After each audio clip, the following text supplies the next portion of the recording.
Dinpant.dk. Goddag. Bor du i Ørestad, og du er også træt af at skulle ned i supermarkedet og aflevere din pant, så har vi en løsning for dig.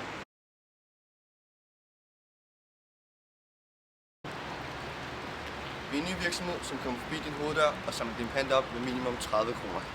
Vi tager kun 20% af beløbet, resten bliver overført til din konto. Hvis du har andre glas eller flasker, som alligevel skal smides ud, så sæt det ud foran din hoveddør, så tager vi det med.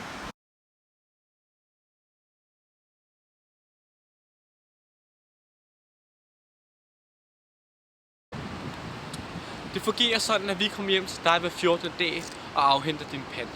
Det du skal gøre, er, at du skal gå ind på dinpant.dk og tilmelde dig vores abonnement, hvor vi hertil vil sende dig poser og klistermærker.